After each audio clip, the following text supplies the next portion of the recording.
Pessoal, boa tarde. Ontem eu não pude dar aula porque eu estava sem Wi-Fi em casa, tá certo?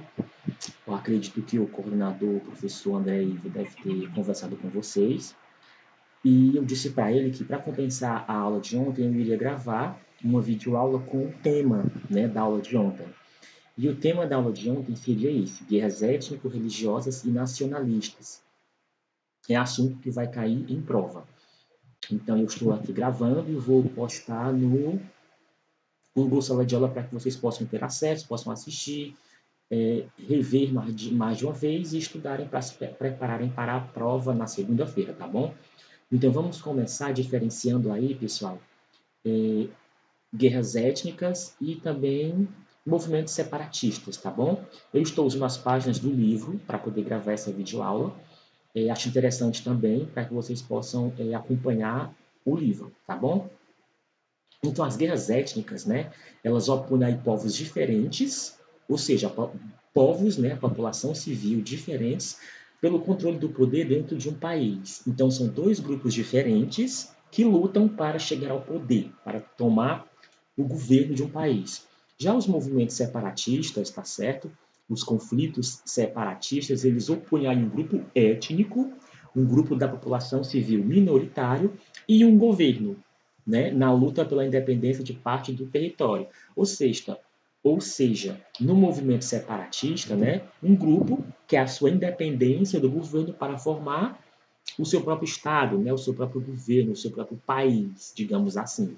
Tá ok? Então, aqui nós temos alguns conceitos importantes ligados à geografia política, né? Etnia, povo, nação e população. Vocês quiserem dar uma lida, né, aqui também é importante, porque nós vamos começar aqui por movimentos separatistas que ocorreram tanto na antiga União Soviética como na antiga Iugoslávia, né?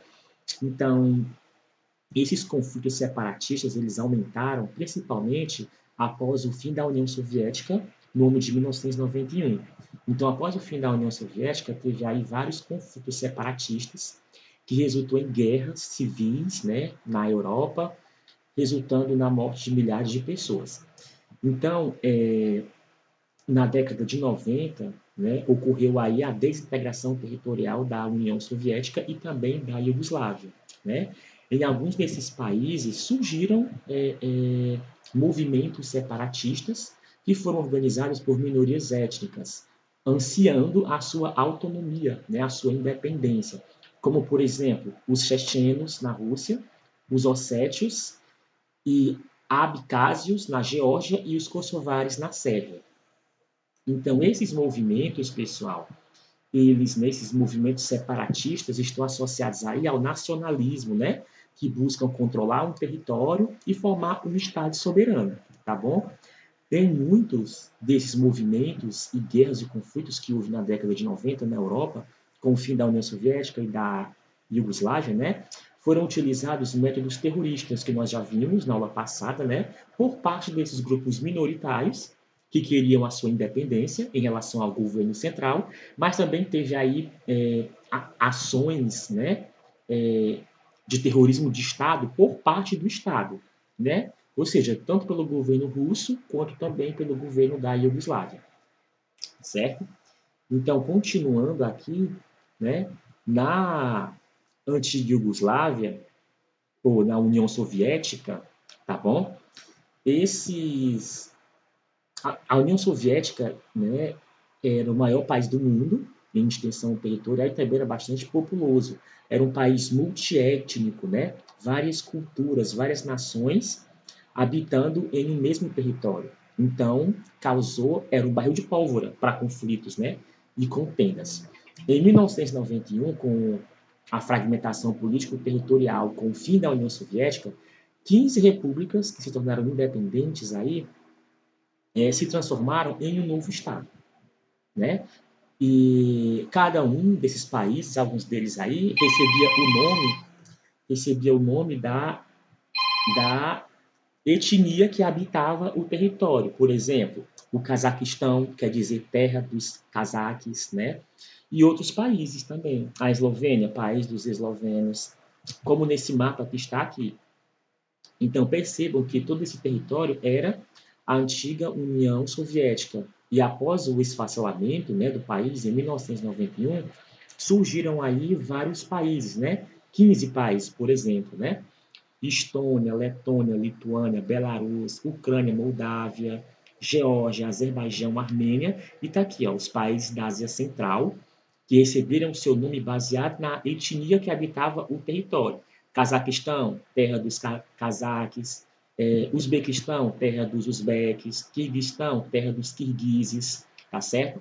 Turcomenistão, terra dos turcomenos, né? Então, de acordo com a etnia que habitava o território, alguns dos países que faziam parte da antiga União Soviética receberam o nome. E aqui está um mapa da União Soviética e as etnias que habitavam o país, né? Etnia quer dizer o mesmo que nação, um povo com uma cultura específica sua, né? O território da Rússia, a maior parte é russos. Cazaquistão, olha, os cazaques aqui, 40%, mas também tinham russos, né? Habitando, e todos os outros países também, né? Com a sua maioria e as outras minorias que habitavam aí o território. Então, a Rússia, após o fim da União Soviética, ela continua sendo um país multiétnico, continua sendo o país mais extenso do mundo territorialmente e também um dos mais populosos. E como é um país multiétnico, aí continua sujeito, né, à ação de movimentos separatistas, como o que ocorreu na Chechênia. Já nós vamos ver no mapa. A Chechênia fica na região do Cáucaso, que é uma região montanhosa, né, entre a Ásia e a Europa aí, e é um ponto estratégico. E lá também é um país que tem uma diversidade étnico-religiosa, tá certo? Por exemplo, os chechenos eles são muçulmanos e os russos cristãos ortodoxos, né? São religiões diferentes. Então, na Chechênia, teve aí o primeiro conflito de 94 a 96, que ocorreu porque o governo russo não reconheceu o movimento nacionalista, né? O movimento separatista, que buscava a divisão de parte de seu território, e a Rússia, o exército russo, atacou militarmente os separatistas chechenos, tá bom? Outros conflitos na Chechênia voltaram a ocorrer no ano de 1999, resultando aí numa nova intervenção por parte da Rússia. Aí está aqui a região do Cáucaso, né? Se vocês verem na legenda, né, com os símbolos cartográficos aí, essa região é bastante tensa, conflituosa, né? Então, tá aqui a Chechênia, olha, né? Tá aqui a Chechênia com seus conflitos, né? Separatistas aí, que é uma república de maioria muçulmana que quer se separar da Rússia, né? Também tem conflitos no Daguestão, no Azerbaijão, na Geórgia, né? Aqui, ó, Ossétia do Sul, né? A Abcásia, como também nós vimos. Então, essa região é bastante aí tensa, conflituosa, né? Tem movimentos separatistas em relação à Rússia e a Rússia não aceita, querendo manter a sua hegemonia nessa região, certo? É um conflito mais por motivação étnico-religiosa, tá certo? Porque, como nós vimos, a maioria da Chechênia é muçulmana e os russos são cristãos ortodoxos. Continuando aqui, pessoal, outro conflito que envolve a Rússia é em relação à Ucrânia e à Crimeia, tá bom? Então, a Crimeia é situada no Mar Negro e é um território ucraniano que foi ocupado pela Rússia no início de 2014, certo? Em março daquele ano, foi aí organizado um referendo. O que é um referendo? É uma consulta popular. O povo dava a sua própria opinião, né?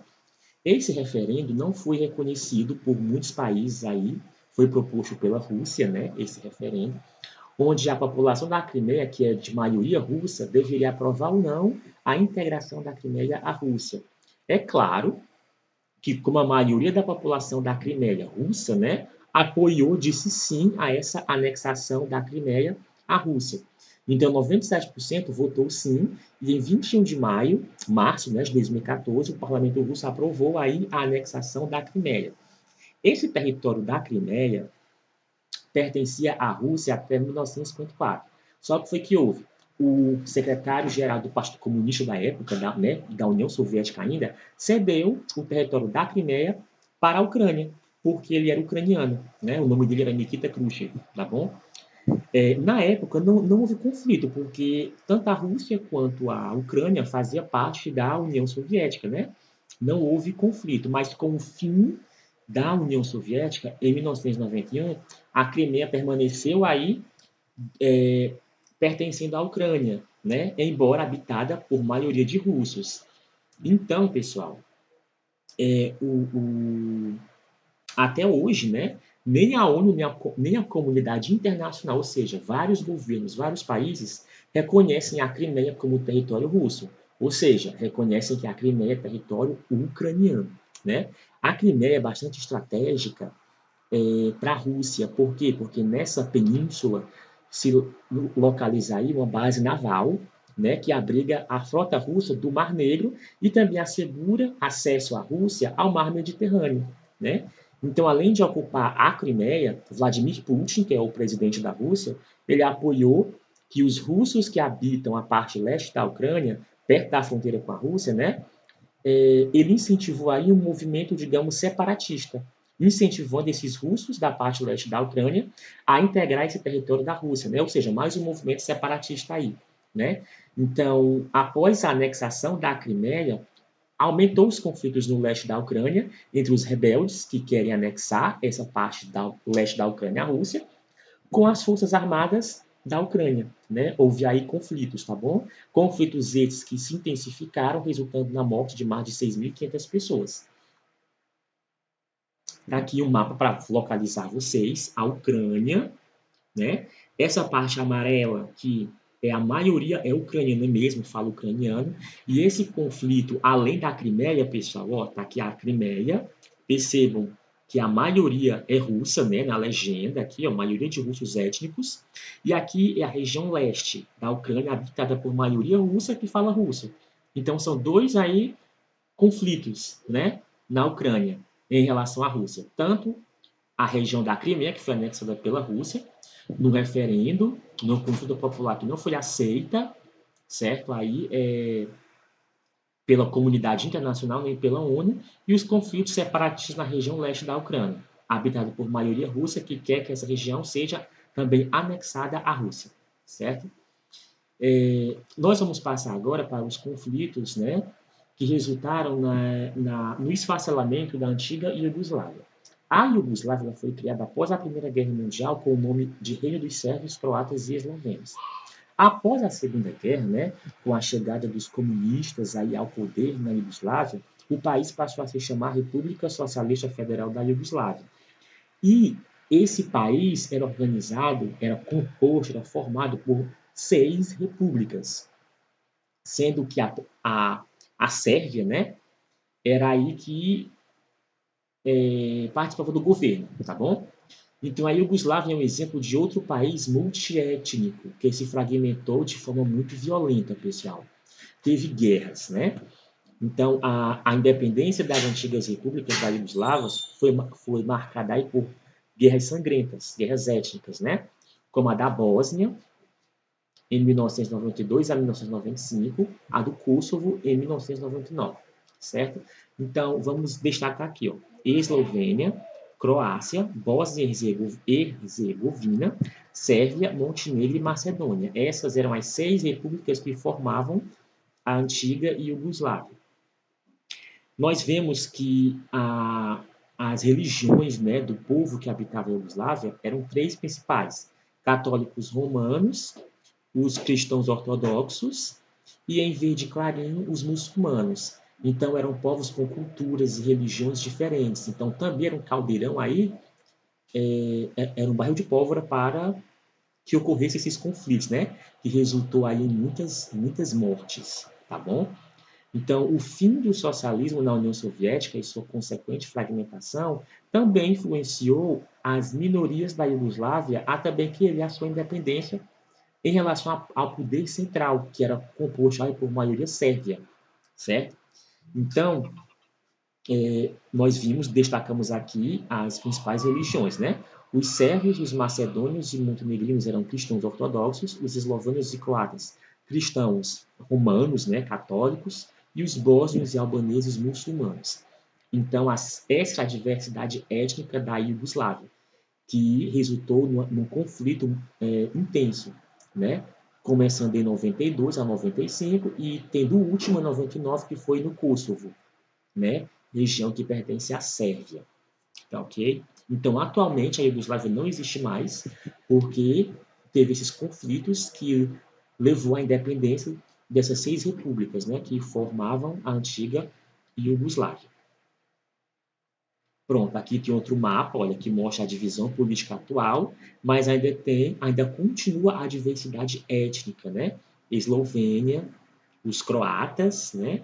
Os sérvios, são uma grande maioria, até pela Bósnia também, os macedônios, os montenegrinos e os bósnios muçulmanos, né? Estão aí dispersos pelo território tanto da Bósnia quanto da Sérvia. E os albaneses, maioria em Kosovo, tá bom? Também teve conflitos étnicos, religiosos e pessoal na África, né? Nós vamos destacar somente um, principalmente, que foi o conflito que levou à independência a um país chamado Sudão do Sul. Então, na África ocorrem diversos conflitos que opõem aí diferentes etnias, né? E muitas dessas etnias foram forçadas a viver juntas dentro do território de um mesmo estado. E isso foi consequência aí dos limites fronteiriços que foram traçados pelos europeus na época do imperialismo, né? Século XIX e começo do século XX, tá bom? Então, tribos inimigas passaram a viver no mesmo território e tribos amistosas foram aí separadas por causa dessa divisão territorial realizada pelos europeus no continente africano. E isso foi motivo de muitas guerras, né? Vamos destacar aqui, por exemplo, a do Sudão e Sudão do Sul. Esse conflito é um dos mais longos da África, porque opôs muçulmanos no poder desde a independência do Sudão, em 56, e também nesse conflito, além dos muçulmanos, envolveu aí rebeldes separatistas cristãos e animistas, né, seguidores de uma religião local, que habitavam o sul do país. Então, após 2 décadas de guerra, houve aí o saldo, né, de 2 milhões de mortos e 4 milhões de refugiados. Em 2002, o governo e os separatistas do Sudão iniciaram uma negociação que culminou no acordo de paz, firmado em 2005, né? E na independência do sul do país, né, como aí está dizendo, a porção meridional, 6 anos depois, resultado desse acordo de paz. Então, como resultado desse processo, né, de paz aí, em 2011 foi criado o Sudão do Sul, tá certo? Vou voltar aqui no mapa para vocês verem, né? O Sudão e o Sudão do Sul. Era um único país, né? E o Sudão do Sul se tornou independente em 2011. Então, digamos que é o país mais novo do mundo, certo? Então, antes de se resolver o conflito, o antigo conflito armado, né, com os rebeldes cristãos e os animistas, eclodiu uma nova guerra. Aí, né, em 2003, surgiu uma nova guerra. Outros 2 grupos guerrilheiros iniciaram em Darfur um movimento separatista, argumentando aí que o governo islâmico do Sudão não dava atenção à região. Então, em 2007, o Conselho de Segurança da ONU aprovou o envio de militares e de pessoal de apoio, né, civil para intervir nesse conflito. Né? A ONU enviou uma missão de paz aí para o Sudão, para a região do Darfur, tá aqui, ó, no Sudão, né, para manter a paz, né, e pôr fim ao conflito, certo? Com a independência do Sudão do Sul em 2011, a operação de paz da ONU foi extinta e a ONU criou a missão das Nações Unidas no Sudão do Sul, né, para auxiliar aí na formação, no governo do novo país. Apesar das grandes reservas de petróleo, está entre os mais pobres do mundo, certo? O Sudão do Sul era considerado aí pela ONU o estado mais frágil do mundo em 2015, com um índice de fragilidade de 114,5 em situação de alerta muito alto, ou seja, uma situação bem complicada, né, para conflitos, para guerras, para corrupção, né, para muita coisa ruim do ponto de vista social, tá bom? Então, o que causa, né, pessoal, esses numerosos conflitos na África? E nós citamos só um, o conflito no Sudão, que levou à independência do Sudão do Sul, né? Então, as principais causas desses conflitos na África, mas também na Ásia e na América Latina, são a pobreza, a falta de oportunidades socioeconômicas, a ausência de liberdade política e, principalmente, os interesses de líderes gananciosos e corruptos, ou seja, a corrupção do governo. né?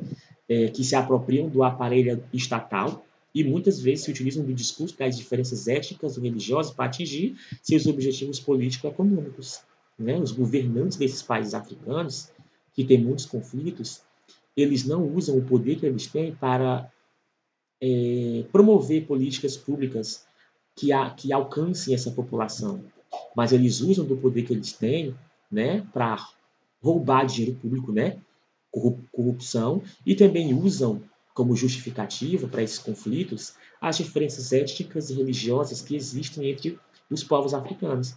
Mas a gente sabe que isso é apenas conversa, né? Eles usam a situação deles de poder para benefício próprio. E por isso que existe a miséria, a fome, as doenças e esses conflitos e guerras na maioria dos países africanos.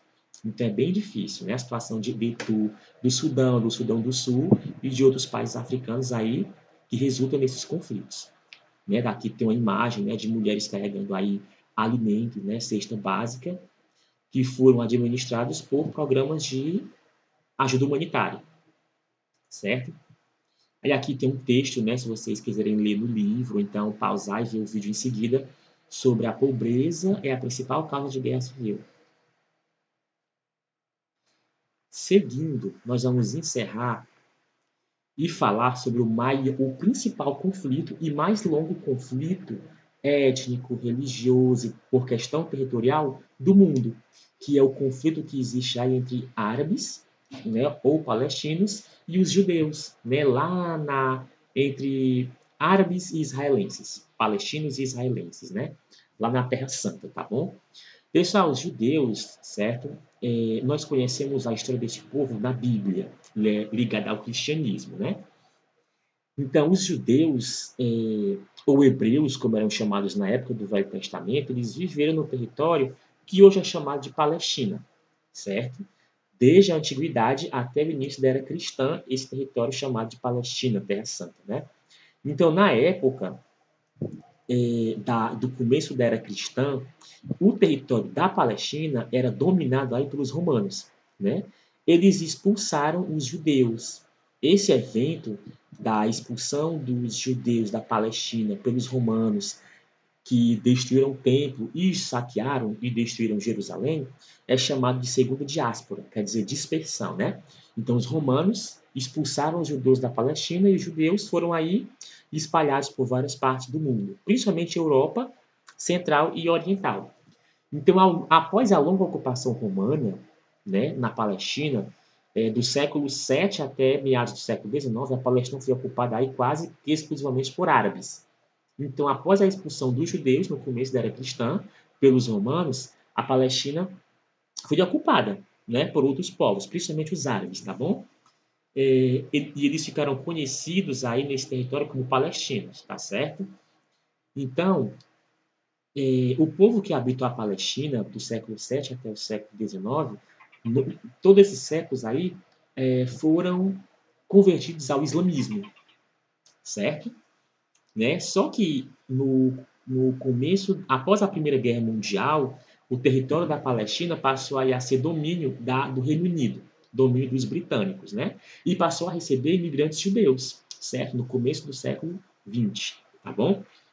Então, esse povo, os judeus, eles alegam direito sobre essa terra como um direito histórico. Por quê? Porque os judeus são descendentes de Abraão, né? E lá na Bíblia diz que Abraão, ele fez um convênio com Deus e Deus prometeu a ele dar uma terra prometida para o seu povo, certo? E os árabes, né, muçulmanos, alegam também ter direito a essa terra pelo longo tempo de ocupação que eles têm sobre essa terra, né? Desde o século 7 até o século 19, né? Então, são muitos séculos. Então, os judeus alegam direito histórico e os muçulmanos, os palestinos, alegam direito pela longa ocupação da terra, certo? Então, aí é um conflito também territorial, além de religioso, né? Porque os israelenses, eles são judeus e os palestinos são muçulmanos, né? Então, pessoal, quando aconteceu a ascensão do nazismo na Alemanha em 1933, muitos judeus começaram a fugir da Alemanha, sair da Europa e ir para a Palestina. Né? Teve aí um intenso fluxo migratório de judeus em direção à Palestina. que já estava ocupada pelos árabes muçulmanos, né? Então, começou aí os conflitos, certo? Pela terra, entre árabes e judeus, que tinham que compartilhar juntos o mesmo território. Após o fim da Segunda Guerra Mundial, teve o Holocausto, né? Após o fim da Segunda Guerra, foi aí sabido que mais de 6 milhões de judeus foram assassinados, foram mortos nos campos de concentração nazistas na Alemanha e na Polônia, né, pelos nazistas, certo? Então isso causou uma comoção mundial que fez com que em 1947 a ONU aprovasse a divisão da Palestina em dois territórios, né? Para o Estado de Israel e outro território para o Estado palestino, o Estado árabe, né? Israel proclamou a sua independência em 1948, um ano depois da aprovação da ONU da criação do Estado de Israel.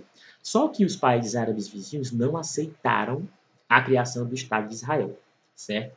Então, o que foi que houve, né, após a criação e a independência de Israel em 1948? Egito, Síria e Jordânia não aceitaram o Estado de Israel e atacaram-no militarmente, ou seja, uma guerra, né, tentando impedir aí o estabelecimento desse Estado. Israel venceu essa primeira guerra e ampliou seu território, né, apropriando-se de parte do que havia sido delimitado como Estado da Palestina. Então, olha, eu vou voltar aqui anteriormente para vocês verem, né, a proposta pela ONU. O território em amarelo claro, né, alaranjado aí, claro, seria o território para o Estado de Israel. E o território em lilazinho, né, azulzinho claro, seria o Estado palestino, certo? Então, aqui foi a aprovação da ONU. E aqui, olha, já foi o resultado dessa primeira guerra, né, causada por Egito, Síria e Jordânia por não aceitarem o Estado de Israel. Aqui, ó, né? Israel ocupou todo esse território, deixando somente a Cisjordânia e a faixa de Gaza livre, certo? Então aí Israel já começou a ocupar território nessa primeira guerra, tá bom? Então, no contexto dessa primeira guerra entre árabes e judeus, né, nasceu aí a Organização para a Libertação da Palestina, ou OLP. Ela foi fundada em 1964 e era uma frente de vários grupos com atuação moderada e controlada pelos países árabes, né? O objetivo da OLP era lutar pela criação do Estado palestino e a desocupação dos territórios por parte de Israel, tá bom? Então, esse conflito bélico provocou as maiores transformações territoriais na região. Entretanto, foi com a Guerra dos Seis Dias, que ocorreu de 5 a 10 de junho de 67, que novamente opôs Israel aos países árabes vizinhos. Ou seja, a Guerra dos Seis Dias foi a segunda guerra entre árabes e judeus. Tinha esse nome porque durou 6 dias, né? Está aí a data em que elas ocorreram. Israel novamente venceu essa guerra contra os países árabes e ampliou novamente o seu território, né? O povo palestino ficou sem Estado, dando início à chamada questão palestina. Então, esse mapa mostra aí o resultado da Guerra dos Seis Dias. Israel ocupou a Cisjordânia, a faixa de Gaza, as colinas de Golã, que pertenciam à Síria, né? E a península do Sinai, que pertencia ao Egito. Ou seja, Israel ampliou aí novamente seus territórios nessa segunda guerra contra os países árabes, chamada de Guerra dos Seis Dias. Tá bom? Né? O mapa está mostrando aí o resultado dessa guerra. Então, a partir de então, a OLP, a Organização da Libertação da Palestina, começou a praticar ações terroristas, né? Que se intensificaram aí, ações terroristas contra o Estado de Israel. Outra guerra entre árabes e judeus ocorreu no dia 6 de outubro de 1973, a chamada Guerra do Yom Kippur, tá bom?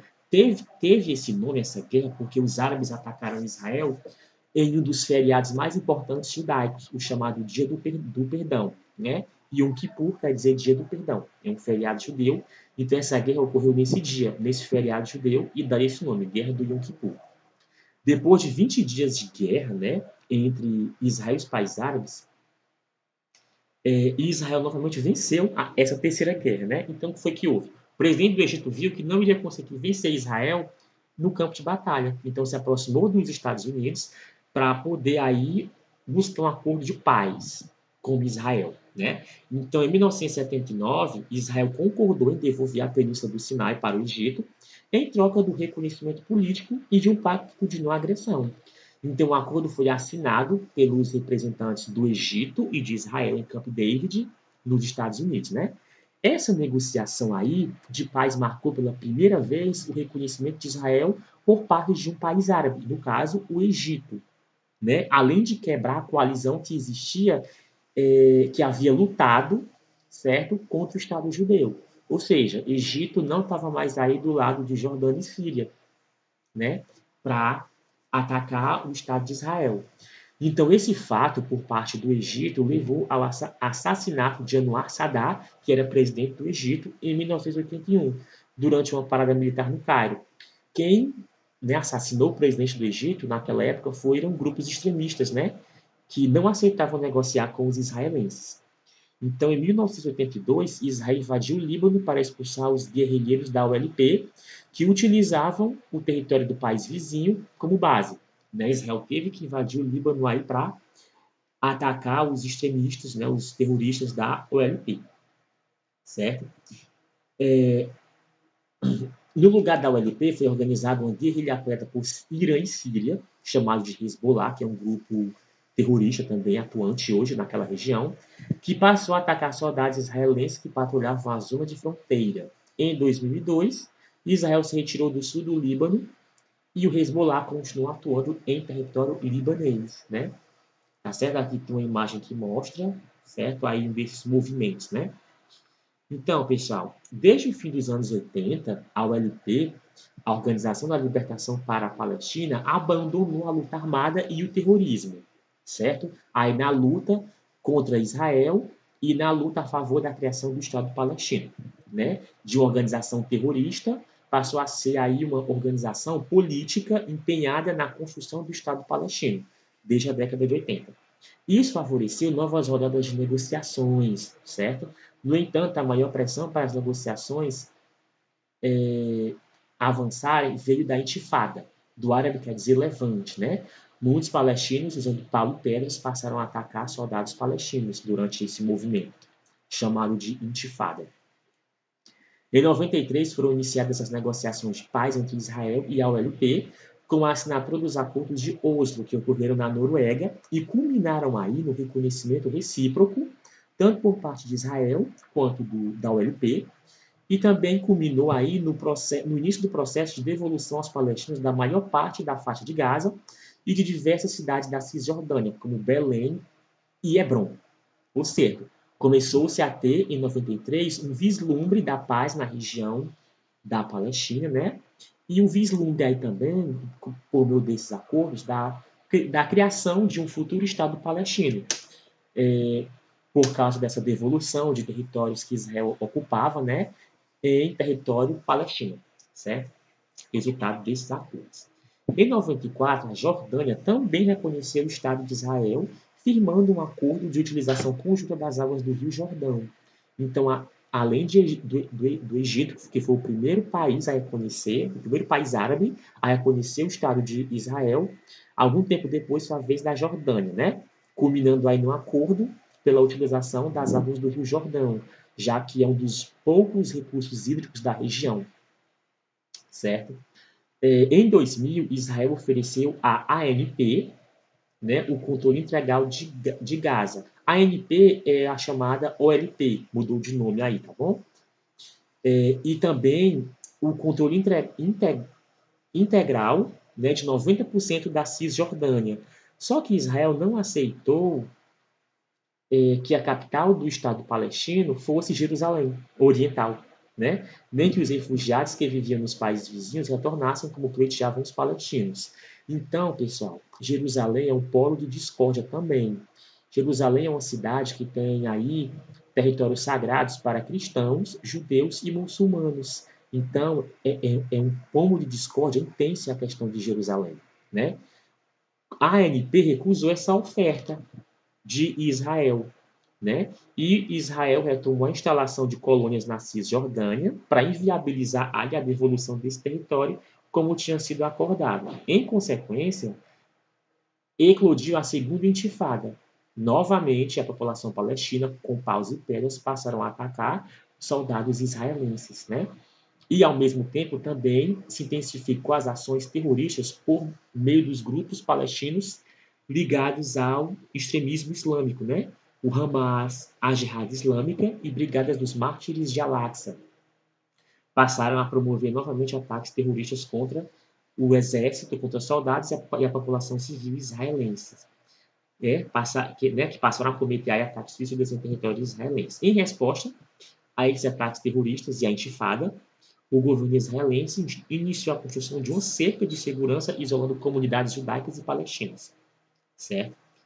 Então, pessoal, ao mesmo tempo em que desocupava Gaza, Israel expandia os assentamentos de colonos judeus na Cisjordânia e ampliava a cerca de segurança, com a justificativa de impedir a entrada de terroristas palestinos, né? Novamente, os acordos de paz fracassaram durante essa época, né? Na década de 90 aí, entre judeus e palestinos, né?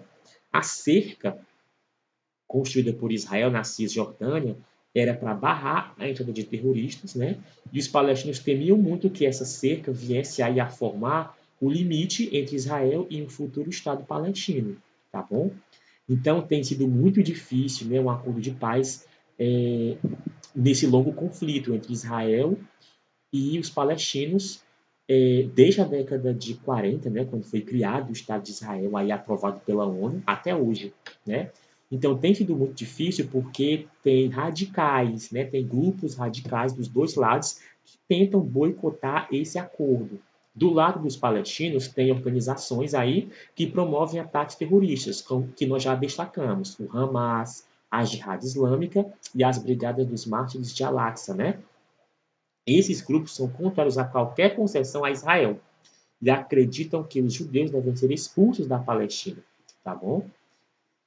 Né? E do lado judeu, do lado de Israel, há setores de direita, né? Como o partido Likud e principalmente dos partidos ortodoxos, que abrigam fundamentalistas religiosos contrários a qualquer concessão aos palestinos.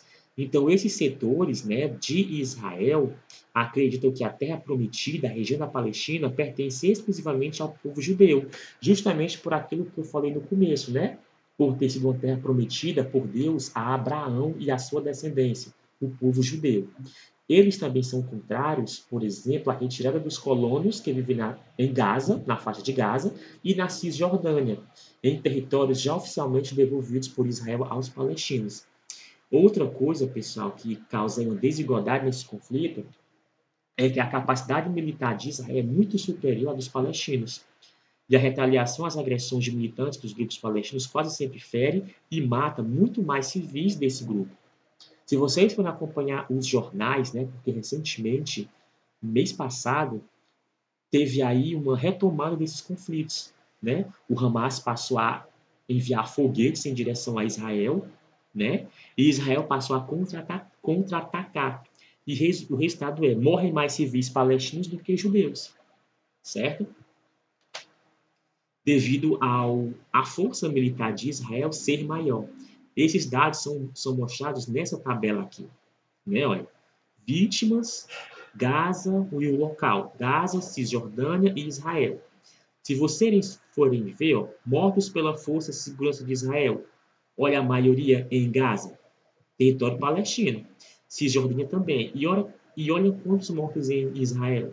Mortos civis israelenses em Gaza, só 4, na Cisjordânia 47 e em Israel 6. Total de mortes, maioria de palestinos em Gaza, na Cisjordânia e só 80 em Israel. E está aqui os israelenses, ó. Civis mortos por palestinos, 39 em Gaza, 227 na Cisjordânia, 511 em Israel. Soldados das forças de segurança mortos por palestinos, israelenses em Gaza, 106. Né? Então, percebam que os números de mortos nessa guerra, nesse conflito, aqui são dados de 2000 a 2015, ok? É maioria palestinos do que israelenses, né? Então, a força militar de Israel é maior. Então, outro fato que dificulta a vida dos palestinos nos territórios ocupados é o controle de sua circulação pelas forças de segurança de Israel. né, o deslocamento entre Gaza e a Cisjordânia passa por território do Estado judeu, de Israel. E boa parte da população palestina trabalha em empresas israelenses. Assim, os palestinos, ao entrarem em Israel, passarem por alguma barreira montada na Cisjordânia ou em Gaza, tendem a enfrentar longas filas e apresentar documentos, o que torna seu cotidiano sofrido e humilhante. É outra complicação desse conflito, né? Então, olha, ao longo desse conflito, né, entre Israel e palestinos, tá certo? Que não foi resolvido até hoje, milhões de palestinos continuam vivendo espalhados por vários países do Oriente Médio. Como mostra esse gráfico aí, a porcentagem de população palestina vivendo nos países árabes vizinhos, né, ali à Palestina. Mais de 5 milhões de refugiados palestinos vivem em Gaza, na Cisjordânia e em países árabes vizinhos, com destaque para a Jordânia, que abriga a maioria desses refugiados palestinos, né? Então, teve aí um salto importante, teve um avanço, né? Em novembro de 2012, bem recente, a Assembleia Geral da ONU elevou a Autoridade Palestina, a ANP, à condição de Estado observador não membro, né? Então, isso foi um avanço bem grande. Os palestinos tiveram seu status político elevado nas Nações Unidas, né? Lá na ONU. A Palestina agora está em estágio que antecede o reconhecimento como Estado independente, de fato, e membro pleno da organização, membro pleno da ONU. Digamos que algo positivo aí que aconteceu, certo? Então, pessoal, aqui se encerra, né, o capítulo, o assunto da aula, né, a página do livro falando sobre o conflito árabe-israelense, que é o maior conflito por motivação territorial, não o maior, mas o mais longo, né, da história. Tem mais aí de 70 anos e não teve ainda um fim, de motivação territorial e também religiosa, né, entre palestinos que são árabes e os israelenses que são judeus, né, praticam aí o judaísmo e os palestinos o islamismo, né? Eu espero que vocês vejam a videoaula, possam acompanhar no livro, também vejam videoaulas em relação ao conflito árabe-israelense e a esses conflitos também que ocorreram na África, na antiga União Soviética e na antiga Iugoslávia, tá bom? Aqui eu encerro a explicação e até a próxima videoaula.